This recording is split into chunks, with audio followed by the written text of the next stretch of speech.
વારસિયાની ગલીઓથી શરૂ થયેલો ગેંગવોર હવે શહેરના પોશ વિસ્તાર સુધી પહોંચી ગયો છે. રેસકોર્સ વિસ્તારની અંદર નટુભાઈ સર્કલની આજુબાજુ વેપારી ઉપર માત્ર બોલાચાલી જ નહીં, ગાળાગાળી નહીં, પરંતુ હિંસક હુમલો થયો. વેપારી લોહીલુહાણ થઈ ગયો. સમગ્ર મામલો પોલીસ સ્ટેશન પહોંચી ગયો છે. પરંતુ આ સામાન્ય મારામારી ન હતી. આ બે ગેંગની વચ્ચે થયેલી મારામારી અને ગેંગવોર છે. વારસિયા વિસ્તારથી જેની શરૂઆત થઈ હતી, આ જૂની રંજીશ, જૂની અદાવત અને એનો ખાર રાખીને આ વેપારી પર હુમલો કરવામાં આવ્યો હતો. છેલ્લા ઘણા સમયમાં આ ગેંગો પર નજર કરીએ તો એક ગેંગના સદસ્યો બીજાના ઉપર હુમલા કરતા આવ્યા છે. આ એનું જ પરિણામ હતું. હાલમાં તો તમામ લોકોની મીંડ મંડાઈ રહી છે પોલીસની કાર્યવાહી પર, પરંતુ આ લોહિયાળ પડઘાએ સૌ કોઈને હચમચાવી દીધા છે.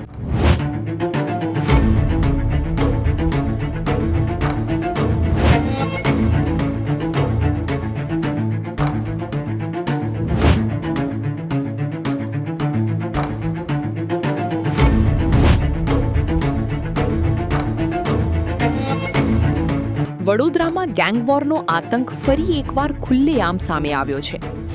વારસિયામાં વર્ષોથી ચાલી રહેલી અલ્પુ સિંધી અને હરી સિંધી ગેંગ વચ્ચેની દુશ્મની હવે શહેરના રેસકોર્સ વિસ્તાર સુધી પહોંચી ગઈ છે. અકોટા પોલીસ સ્ટેશનમાં નોંધાયેલી ફરિયાદ મુજબ બ્રેડના વ્યાપારી રવિ બીમનદાસ દેવજાની પર જીવલેણ હુમલો કરવામાં આવ્યો છે.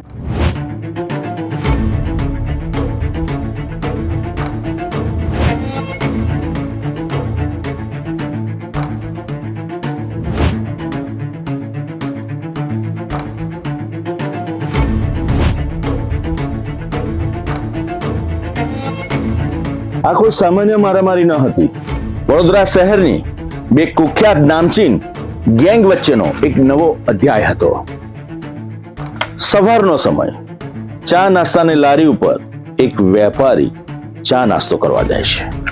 અચાનક તેની સામે જૂના દુશ્મનો આવી જાય છે અને જે પછી દ્રશ્યો સામે આવ્યા એ જોઈને તો પોલીસ પણ ચોંકી ઉઠી.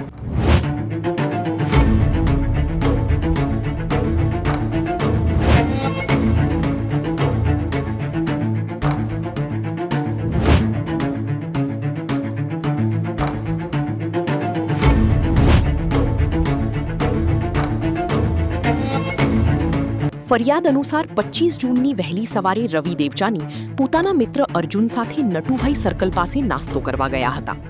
ત્યાં હાજર હરી સિંધીએ રવિને બોલાવ્યો હતો.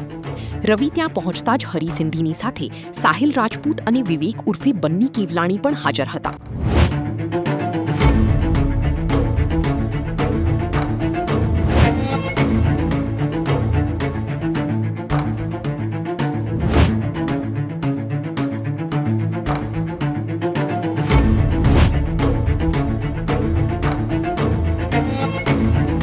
વાતચીતથી સમગ્ર મામલો શાંત થાય એમ હતો, પરંતુ સામેના જે દુશ્મનો આવ્યા હતા તેમના દિમાગમાં કંઈક અલગ જ ચાલ ચાલતી હતી. આખરે જે થવાનું હતું એ જ થયું. વેપારી કંઈ સમજે એ પહેલા જ હુમલો થઈ ગયો. ફરિયાદમાં જણાવાયું છે કે વિવેક અને સાહિલ સાથે અગાઉ થયેલી માથાકૂટની અદાવત રાખીને ત્રણેય આરોપીઓએ રવિ સાથે ઝઘડો શરૂ કર્યો હતો. રવિએ મામલો શાંતિથી ઉકેલવાનો પ્રયાસ કર્યો, પરંતુ આરોપીઓએ જાનથી મારી નાખવાની ધમકી આપી હતી.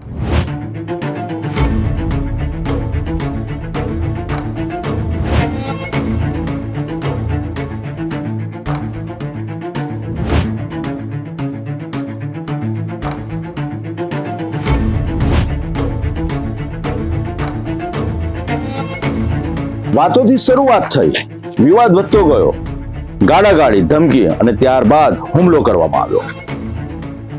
પૂર્વ નિયોજિત આ સાજિશ હતી. દુશ્મનો એટલે સામે આવ્યા કે વેપારીને માર મારવાનો હતો. વેપારી થઈ ગયો લોહીલુહાણ. આ જીવલેણ હુમલાની ફરિયાદ અકોટા પોલીસ સ્ટેશને નોંધાઈ છે. પોલીસ આગળની કાર્યવાહી કરી રહી છે. આરોપ છે કે સાહિલ રાજપૂતે પાછળથી રવિના માથામાં પથ્થર મારી દીધો હતો.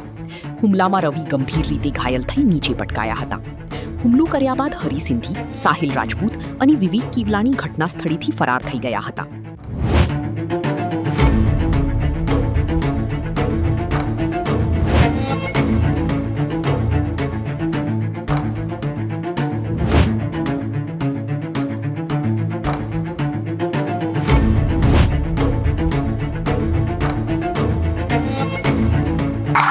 વિવેક કેલવાની, હરીશ સિંધી અને સાહિલ રાજપૂત સામે અકોટા પોલીસે ગુનો નોંધીને આગળની તપાસ હાથ ધરી છે.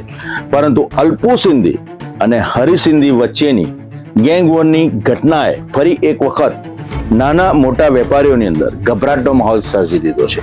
આ ગેંગો શહેરમાં ફરી વખત માથું ઉચકી રહી છે, કાયદાને પડકાર આપી રહી છે, લોહિયાળ પડઘા પડી રહ્યા છે, નાના વેપારીઓને નિશાન બનાવીને હુમલા કરવામાં આવ્યા છે. ચોક્કસપણે આ બંને જે ગેંગ છે એ રીતના સામસામે પોતાની દુશ્મનોની પટાવટ કરવા જઈ રહી છે, ચોક્કસપણે એક પડકાર છે. પોલીસે આ માથા ઉચકે પહેલા તત્વોને નામશેષ કરવા પડશે. કાયદાને ચેલેન્જ કરતા આવા તત્વોને પકડમાં રાખવા પડશે અને તે કોઈ સાજિશ રહેશે એ પહેલા તેમને કચડી નાખવા પડશે. સુરક્ષા વ્યવસ્થાનો ગંભીર સવાલ શહેરમાં ઉભો ના થવો જોઈએ, કેમ કે આ સંસ્કારી નાગરિક છે. નાગરિકો, વેપારીઓ હંમેશા એવા ટેવાયેલા છે કે સુરક્ષિત વાતાવરણની અંદર, હર્ષોલ્લાસ વાતાવરણની અંદર વેપાર કરી રહ્યા છે અને શહેરમાં ફરી રહ્યા છે. આવા જીવલેણ હુમલા લોકોની હાજરી ઓછી કરી રહ્યા છે અલગ અલગ વિસ્તારની અંદર. લોકોને ચેતીને ચાલવું પડે છે, ત્યારે ચોક્કસપણે સવાલો ગંભીર ઉભા થાય છે. બંને ગેંગ જે રીતના પોતાની અંગત દુશ્મનાવટની પતાવટ કરવા માટેના પગલા ભરી રહી છે, તે રીતના પોલીસે કડક હાથે હવે કાર્યવાહી કરવી રહી.